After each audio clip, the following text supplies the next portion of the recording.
السلام علیکم ورحمۃ اللہ۔ اعوذ باللہ من الشیطان الرجیم، بسم اللہ الرحمن الرحیم۔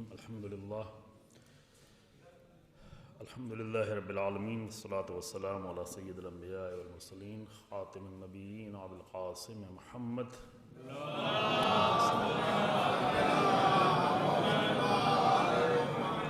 وآلہ الاطیبین الاطہرین المعصومین المنتجبین، اما بعد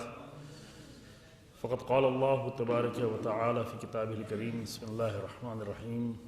ان ارید الا الاصلاح ما استطعت وما توفیقی الا باللہ علیہ توکلت والیہ انیب۔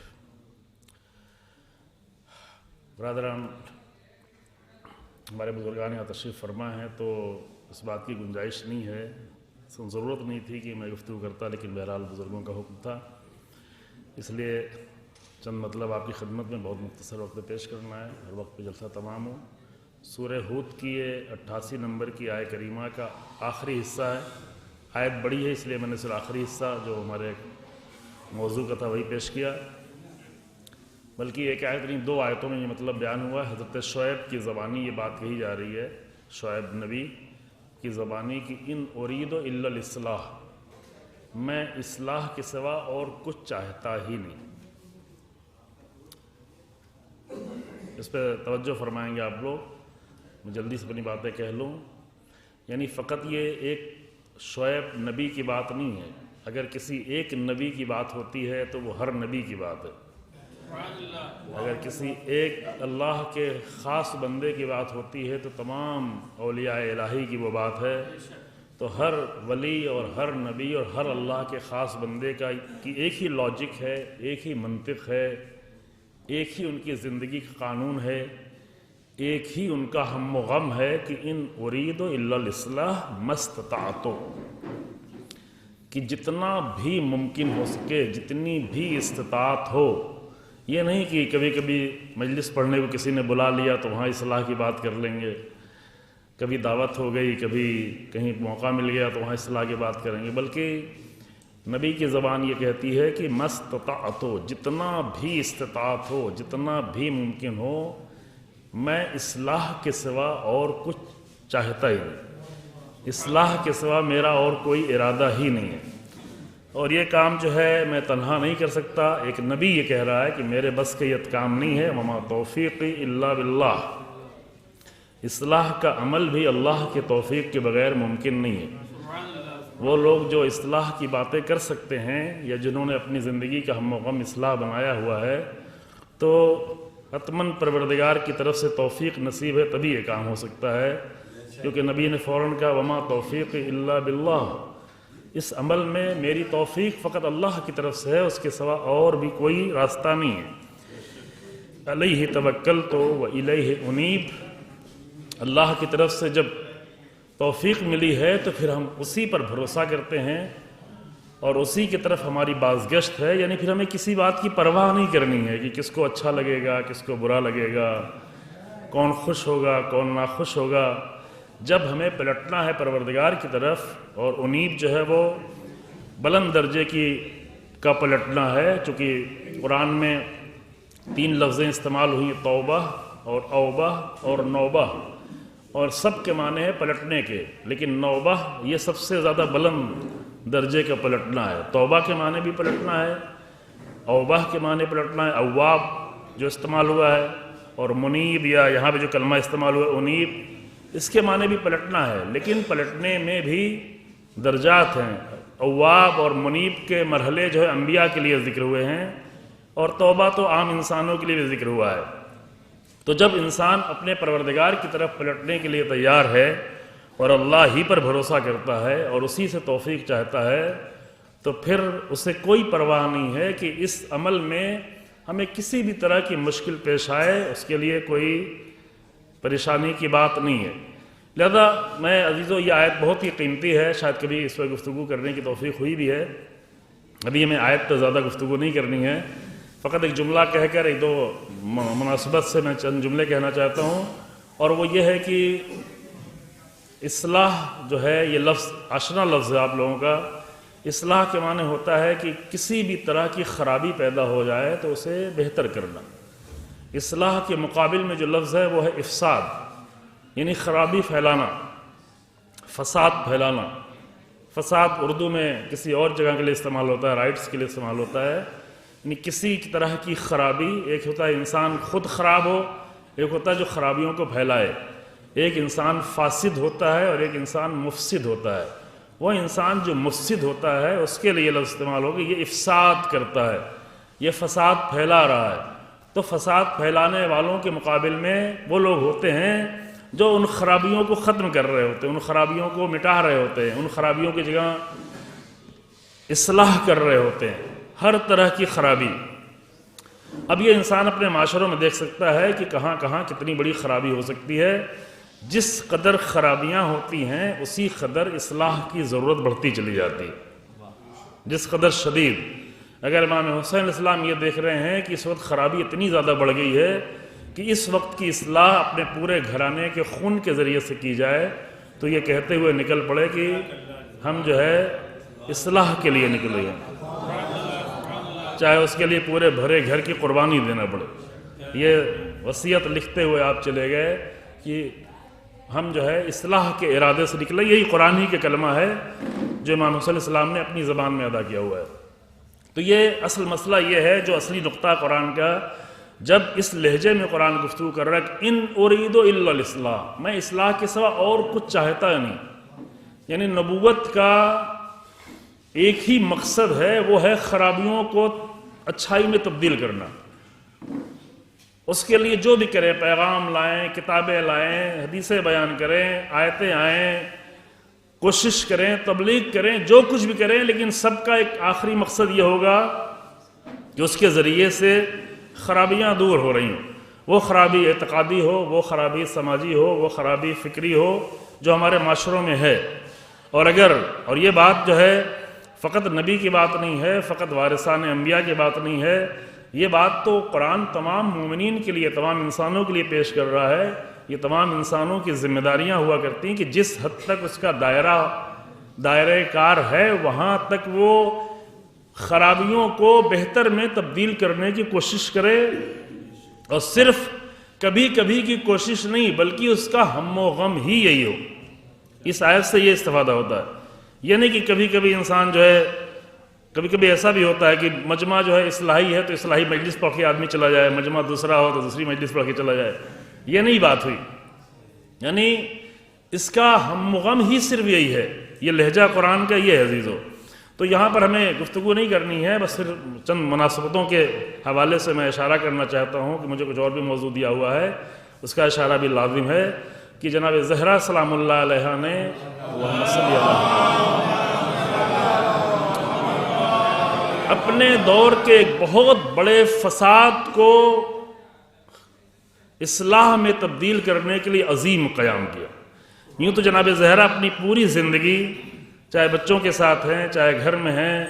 چاہے شوہر کے ساتھ ہیں، چاہے بابا کے ساتھ ہیں، یا اپنے کلام کے ذریعے سے، اپنے خطبے کے ذریعے سے، اب وہ جو ہمارے بزرگوار سے شعر سنا ہے اس سے ہی سمجھ کے اپنا دامن جھاڑ نہ لیجئے گا۔ شاعری کا مسئلہ الگ ہوتا ہے کہ آپ جناب زہرا کو عورتوں کے حوالے کر دیں کہ بھئی جناب زہرا تو عورتوں کے لیے آئی ہیں تو مجھ سے کیا لینا دینا ہے۔ علامہ اقبال نے بھی یہ بات کہی تھی، لیکن علامہ اقبال کا بہت ہی خوبصورت ان کی نظم ہے، اس میں انہوں نے کہا مزرِ تسلیم را حاصل بطول ما دراں را اسوہ کامل بطول۔ لیکن یہ اچھا ہے، شاعری کے لیے یہ بھی بہت اچھا شعر ہے، لیکن یہ تو اس لیے کہہ دیا کہ جناب زہرا کی ذات ہی ایسی ہے کہ جو جس عنوان سے دیکھے اسی کے لیے اسوہ کامل ہے۔ مائیں دیکھے تو ماؤں کے لیے اسوہ کامل ہے، بیٹیاں دیکھے تو بیٹیوں کے لیے اسوہ کامل ہے، بیوی دیکھے تو بیوی کے لیے اسوہ کامل ہے، عورتیں دیکھے تو عورتوں کے لیے اسوہ کامل ہے، مرد دیکھے تو مردوں کے لیے اسوہ کامل ہے، جوان دیکھے تو جوانوں کے لیے اسوہ کامل ہے، ایک 18 سال کی خاتون، حتیٰ ان سب کے لیے نہیں بلکہ خود امام زمان کے لیے اسوہ کامل ہے، ائمہ کے لیے اسوہ کامل ہے۔ اللہم صلی اللہ وفی ابنت رسول اللہ لی اسوۃ حسنہ کا مطلب یہی ہوا کہ ائمہ کے لیے اسوہ کامل ہے جناب زہرا۔ تو یہ نقطہ اس لیے ضروری عزیزو کہ جناب زہرا جو اسوہ ہیں ائمہ کے لیے، اور تمام انبیاء کو اللہ نے اسوہ قرار دیا ہے، رسول اللہ کے لیے اسوہ بنائے پیش کیا ہے۔ اسوہ کے میں ترجمہ شاید نہیں کروں، چاہے اس کی ضرورت نہیں ہے، چونکہ یہاں پہ ایسا مجمع نہیں جس سے ترجمہ کرنے کی ضرورت ہو. تو اصل میں یہ اسوہ ہے اس لیے کہ در حقیقت اصلاح کا عمل بڑا سخت ہوتا ہے، اور سخت عمل انسان کبھی کبھی اکیلے کرنے میں تھک جاتا ہے، کمزور پڑ جاتا ہے. تو وہاں پر مضبوط اسووں کی ضرورت ہوتی ہے کہ جب تم اپنے آپ کے اندر کمزوری محسوس کرو تو ایسے عظیم نمونوں کو دیکھ لو تاکہ تمہارا عمل جاری رہے، تمہاری کوشش جاری رہے. واقعی اصلاح کا عمل سخت ہے، اصلاح کا عمل مشکل عمل ہے، کمر توڑ دی جاتی ہے، رکاوٹیں پیدا کی جاتی ہیں، طرح طرح کے پروپیگنڈے کیے جاتے ہیں. تو یہ ساری چیزیں انسان کو روک نہ لے، یہ ساری چیزیں انسان کو سست نہ کر دے. اسوے ہر میدان میں چونکہ انسان کو عمل طے کرنا ہی ہے، عظیم عمل طے کرنا ہے. انسان بنایا ہی گیا ہے بلند منزلوں کو طے کرنے کے لیے، اور بلند منزلیں طے کرنے کے لیے انسان کبھی اپنے اندر کمزوری محسوس کرتا ہے. لہٰذا تاریخ میں ہمیشہ عظیم اسووں کی ضرورت ہے کہ جن کو نمونہ بنا کر ہم مشکل وقت میں کمزور نہ پڑنے پائیں. مشکل وقت میں، اور آپ اس وقت کتنی ضرورت ہے یہ آپ خود محسوس کر رہے ہیں. ہمارے اعتقادی حالات کیا ہیں؟ جب منبر جو توحید کا سب سے بڑا مرکز ہونا چاہیے وہاں پر بھی شرک آلود باتیں ہونے لگیں تو وہاں پر اعتقادی اصلاح کی کتنی ضرورت ہے، سماجی اصلاح کی کتنی ضرورت ہے، فیملی کے مسائل کس قدر جناب زہرا کی سیرت کی ضرورت ہے ہمارے فیملی کے مسائل کو حل کرنے کے لیے، اخلاقی مشکلات ہماری کتنی زیادہ ہیں، سیاسی میدان میں کتنی زیادہ اصلاح کی ضرورت ہے. تو اصلاح کا میدان بہت ہی وسیع ہے عزیزو، اور اس وسیع میدان میں تمام میدانوں میں جناب زہرا کی جو گھر کے اندر رہا کرتی تھی، جن کو اتنا پاس تھا کہ اگر نابینا صحابی بھی ہو تب بھی پورے حجاب کے ساتھ آئیں،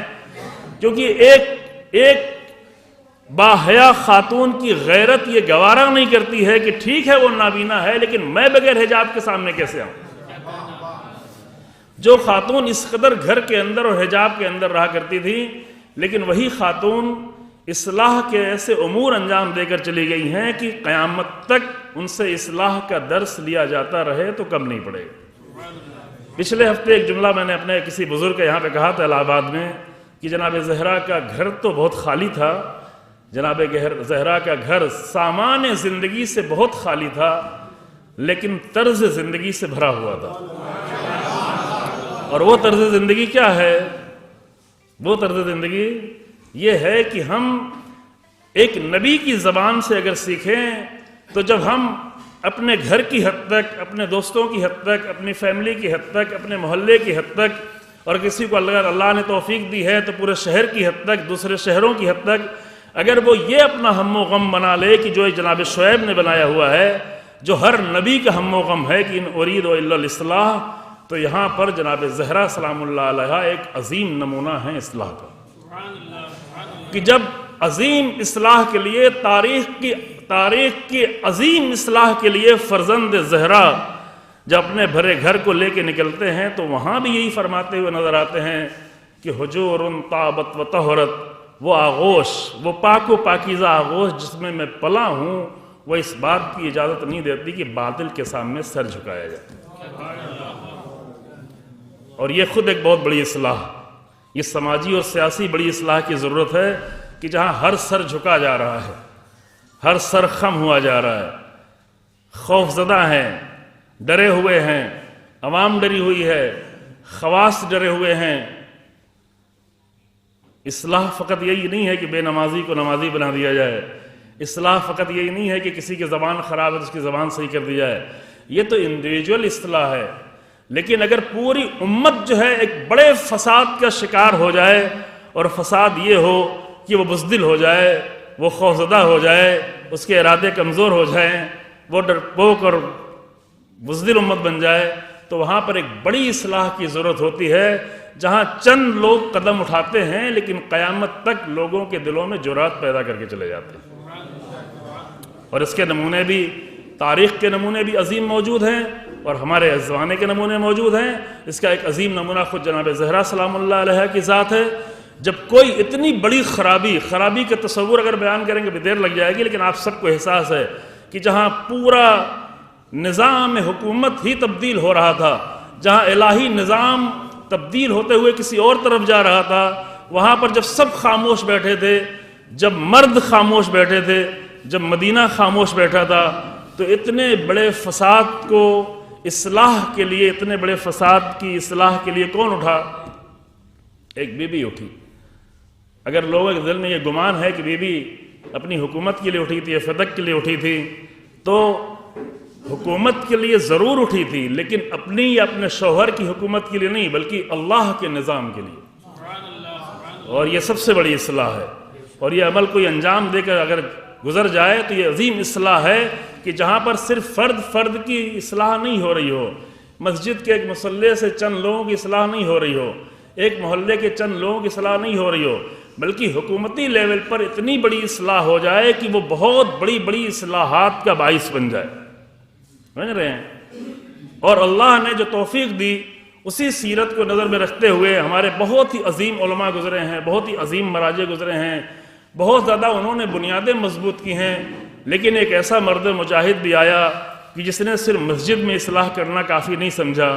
جس نے صرف حوضے میں اصلاح کرنا کافی نہیں سمجھا، جس نے صرف قم میں اصلاح کرنا کافی نہیں سمجھا، جس نے صرف نجف میں اصلاح کرنا کافی نہیں سمجھا، بلکہ اس نے ایسی اصلاح کی، ایسی حکومتی لیول کی اصلاح کی کہ یہ اصلاح کوئی امام خمینی اپنی طرف سے نہیں کر رہے تھے، یہ وہ میراث ہے، وہی جو جناب زہرا سلام اللہ علیہ کی میراث ہے، وہی میراث جو حسین ابن علی سلام اللہ علیہ کی میراث ہے، یعنی ظلم کے مقابل میں، باطل کے مقابل میں ایسی حکومتی لیول کی اصلاح کی کہ آج 35 سال گزر جانے کے بعد بھی اصلاح کا دامن وسیع سے وسیع تر ہوتا جا رہا ہے، اتنا وسیع ہوتا جا رہا ہے کہ اسی مکتب کا پروردہ ایک مجاہد اگر سیریا کی سرزمین پہ پہنچا، اس وقت جب وہاں کا حاکم بھی فرار کرنے کی فکر میں لگا ہوا تھا، تو اس نے ایسی اصلاح کی۔ دیکھیں ہم لوگ بھی اصلاح کرتے ہیں، مولوی کیا کرتے ہیں؟ چند تقریر کر لی، چند گفتگو کر لی، چند نمازیں سکھا دیں، چند اخلاقی باتیں کر دی، لیکن قاسم سلیمانی نے کون سی اصلاح کی؟ جب وہ دہشت گرد گروہ جو پورے عالم اسلام پر چھایا جا رہا تھا اور عالم اسلام کو متاثر کر رہا تھا اور پوری دنیا میں اسلام کا چہرہ خراب کر رہا تھا، پوری دنیا میں اسلام کے چہرے کو مسخ کر کے رکھ دیا تھا، یہ کوئی 1000 سال یا سینکڑوں سال کی بات نہیں ہے، یہی آپ کے پچھلے دہے کی بات ہے، 2012 سے لے کر جو آپ نے دیکھا ہے سارا منظر، جب اتنا زیادہ فساد صرف گلیوں میں نہیں، فساد گھروں میں نہیں، بلکہ پورے اسلام کے چہرے کو جب خراب کر دیا گیا تھا اور پورے اسلام کے چہرے کو فاسد اور مسخ کر دیا گیا تھا، تو ایک مجاہد، اسی مکتب کے مجاہد، حضرت زہرا کے مکتب کے مجاہد، حسین ابن علی کے مکتب کے مجاہد، اور اسی راہ پر چلنے والے ان کے خادم امام خمینی کے مکتب کے مجاہد جب اصلاح کرنے نکلا تو ایسے وقت میں اصلاح کرنے نکلا کہ جہاں سب فرار کر رہے تھے، سمجھ رہے ہیں؟ فرار کر رہے تھے، اور یہ پہلی بار نہیں ہوا تھا، 2006 کی جنگ میں بھی اس وقت وہاں پر پہنچے ہیں شہید قاسم سلیمانی، 2006 جو حزب اللہ کی جنگ ہوئی اسرائیل کے ساتھ، اس وقت پہنچے کہ جہاں پر بالکل بکھری ہوئی حالت تھی، جنگ کے درمیان میں ایک مرتبہ پلٹ کے آئے، پھر دوبارہ گئے، 33 دن کی جنگ میں، اور ایسا مارکہ، یہ واقعہ میں بھی چند دن پہلے بیان کر چکا ہوں، چونکہ شہید کی برسی بھی ابھی گزری ہے، تو ایسا وقت بھی آیا کہ جب اس بلڈنگ کو بھی ٹارگٹ کر لیا گیا جہاں پر سید حسن نصر اللہ بھی موجود تھے، دیگر بزرگ شخصیتیں موجود تھیں، لبنان کے مرجع سید فضل اللہ موجود تھے، اور لیزر کے ذریعے سے وہ ٹارگٹ کیا جا رہا تھا، کسی بھی حرکت کو ٹارگٹ کر کے میزائل مارے جا رہے تھے، وہاں پر یہ مجاہد موجود تھا اور اس نے ان دونوں بزرگوں کی حفاظت کی، عماد مغنیہ کے ساتھ، یہ دونوں شہید ان کے ساتھ۔ تو اصلاح، جب ہم اصلاح کی باتیں کرتے ہیں تو ہمارے ذہنوں میں یہی چھوٹی چھوٹی باتیں آتی ہیں کہ چند جوانوں کو پڑھا دیا جائے، چند خطبہ دے دیا جائے، چند مجلس پڑھ لی جائے، چند تقریر کر لی جائے، لیکن کچھ لوگ ایسی بڑی اصلاح کرنے والے بھی ہیں کہ جب وہ مراجع کے پاس اپنا کفن لے کے پہنچے کہ آپ اس پہ سائن کر دیں، تو مراجع یہ کہتے ہوئے نظر آئے کہ تمہیں ہماری سائن کی کیا ضرورت ہے، ہمیں تمہاری سائن کی ضرورت ہے۔ سمجھ رہے ہیں؟ وہ اصلاح، وہ عظیم اصلاح کہ جس کی شہادت کے ابھی 3 سال گزر چکے ہیں، لیکن کامیابی کا سفر جاری ہے، اور اتنا زیادہ وہ کامیابی کا سفر جاری ہے کہ وہ کامیابی جو اپنی زندگی میں نہیں حاصل کر سکے تھے، آج شہادت کے بعد وہ کامیابی حاصل کر رہے ہیں۔ یہ کامیابیاں جو آپ دیکھ رہے ہیں، اور ابھی بہت بڑی بڑی کامیابیاں انشاءاللہ جلد ہی آپ اس کی خبر سنیں گے، بہت جلد انشاءاللہ تعالی، اور بالکل مسمار کر کے رکھ دیا ہے، بزدلوں کو فرار کرنے پہ ابھی مجبور کیا ہے۔ ایک لاکھ فوج فرار کر رہی ہے چند جوانوں کے سامنے، لیکن یہ سب کچھ جو ابھی اسرائیل اور حماس اور غزہ کی سرزمین ہو رہا ہے، اس کی بنیادوں کو مضبوط کرنے میں وہ گلیل چلانے والے اور پتھر مارنے والوں کو یہ بھی اصلاح ہے۔ آپ ممکن اس کو اصلاح نہیں سمجھتے ہوں، لیکن قرآن کہتا ہے کہ یہ عمل عظیم ہے۔ قرآن کی اتفاق سے یہ لفظ ملتا جلتا تو آیت میں پڑھی دیتا ہوں، اور اسی میں اپنی بات تمام بھی کرتا ہوں۔ یہاں پہ قرآن کہتا ہے کہ ان ارید الا الاصلاح ما استطعت، سورہ ہود کی آیت نمبر 88، جتنا بھی ممکن ہو میرے نزدیک اصلاح کے سوا اور کچھ ہے ہی نہیں، میں کچھ چاہتا ہی نہیں، میرا اور کوئی ارادہ ہی نہیں ہے۔ اور سورہ انفال میں بھی قرآن یہی لفظ استعمال کرتا ہے کہ وَأَعِدُّ لَهُم مَّا اسْتَطَعْتُم مِّن قُوَّةٍ، جتنا بھی زیادہ ممکن ہو سکے تم طاقت حاصل کرو۔ تو کمزور لوگوں کو طاقت دینا یہ اصلاح ہے یا نہیں ہے؟ قرآن کی نظر میں شاید ہم نہیں سمجھتے ہیں، چونکہ ہمیں سمجھایا نہیں گیا ہے۔ کمزور لوگوں کو حکم قرآن ہے، جہاں اصلاح کے لیے مستطاعتوں کا لفظ استعمال ہوا ہے ایک نبی کی زبان سے، وہیں پر ڈائریکٹ پروردگار کا حکم یہ ہے کہ وَأَعِدُّ لَهُم مَّا اسْتَطَعْتُم مِّن قُوَّةٍ، جتنا بھی استطاعت ہو، جتنا بھی ممکن ہو تم طاقت حاصل کرو، قوی بنو۔ یہ صرف فلسطین کے لوگوں کے لیے نہیں ہے، یہ ہمارے لیے بھی ہے۔ جب بھی کمزوری کا احساس کرو تو کمزوری کا احساس کر کے مایوس ہو کر چاپلوسی نہ کرنے لگو، بزدلی کی باتیں نہ کرنے لگو، بلکہ حکم قرآن ہے کہ طاقت حاصل کرو، قوی بنو، مضبوط بنو۔ مضبوط بننے کے لیے قرآن نے نمونہ بھی پیش کیا ہے۔ مضبوط بننے کے لیے ایمان کی مضبوطی ہو، علم کی مضبوطی ہو، اتحاد کی مضبوطی ہو، حتیٰ یہی مضبوطی کافی نہیں ہے بلکہ اسلحوں کے ذریعے سے مضبوط ہو انسان۔ البتہ وہ اپنے حالات کے اعتبار سے اپنے ہر جگہ وہ ممکن نہیں ہو سکتا ہے، لیکن اگر ایمان کی مضبوطی ہے، اگر علمی مضبوطی ہے، اگر قوم متحد ہے اور اتحاد کی مضبوطی ہے، تو اسلحوں کے بغیر بھی انسان کامیاب ہو جاتا ہے، اور اس کے بھی نمونے موجود ہے الحمدللہ۔ میں ایک اور گفتگو کرنا چاہ رہا تھا عزیزو، لیکن ابھی اس کی گنجائش نہیں ہے۔ میں صرف یہ دعا کرنا چاہتا ہوں، اور اللہ کی بارگاہ میں یہی دعا ہے کہ یہ فقط تقریر نہیں ہو، یہ فقط باتیں نہیں ہو۔ ایک نبی کی زبان سے اگر قرآن کسی بات کو نقل کر رہا ہے تو اس کا لوگ اگرچہ مذاق اڑائیں، افسوس یہ ہے کہ کبھی کبھی ممبروں پر بھی مذاق اڑایا جاتا ہے۔ وہ کلمہ جو حسین ابن علی کا کلمہ ہے، وہ کلمہ جو قرآن کا کلمہ ہے، وہ کلمہ جو قرآن ایک نبی کی زبان سے نقل کر رہا ہے، یہ بھی نہیں کہہ رہا ہے کہ ایک نبی یہ بھی کر رہا ہے، یہ بھی کر رہا ہے، یہ بھی کر رہا ہے، اسی کے ساتھ ساتھ اصلاح بھی کر رہا ہے، 10 کام اور بھی کر رہا ہے، مکتب بھی پڑھا رہا ہے، اسکول بھی چلا رہا ہے، حوزہ بھی چلا رہا ہے، تقریریں بھی کر رہا ہے، اور کبھی کبھی اصلاح بھی کر رہا ہے۔ یہ نہیں کہہ رہا ہے قرآن، بلکہ کہہ رہا ہے کہ ان ارید الا الاصلاح، اصلاح کے سوا میرا اور کوئی ارادہ ہی نہیں۔ تو پروردگار کی بارگاہ میں دعا ہے عزیزو کہ اللہ جو ہے صرف معمولی اصلاحات ہی نہیں، بلکہ ہمارے جوانوں کو، ہمارے بچوں کو، اور بہرحال بزرگوں کے لیے تو ہم کیا دعا کر سکتے ہیں، ہم سب کو اور ہمارے بزرگوں کو سب کو بھی حضرت شعیب کی زبانی، قرآن کی زبانی، امام حسین کی زبانی اس مقصد کو اپنا ہم و غم بنانے کی توفیق عطا فرمائے، اور ایسی اصلاح ہو، ایسی قوت ہو، ایسی طاقت ہو، ایسا اتحاد ہو، ایسا علم ہو، ایسا ایمان ہو کہ ہم کم ہوتے ہوئے اپنے آپ کو کمزور نہ سمجھیں، بلکہ کم ہوتے ہوئے قرآن کی اس آیت پہ عمل کریں کہ کم من فئۃ قلیلۃ غلبت فئۃ کثیرہ بإذن اللہ۔ جزاکم اللہ، التماس سے دعا۔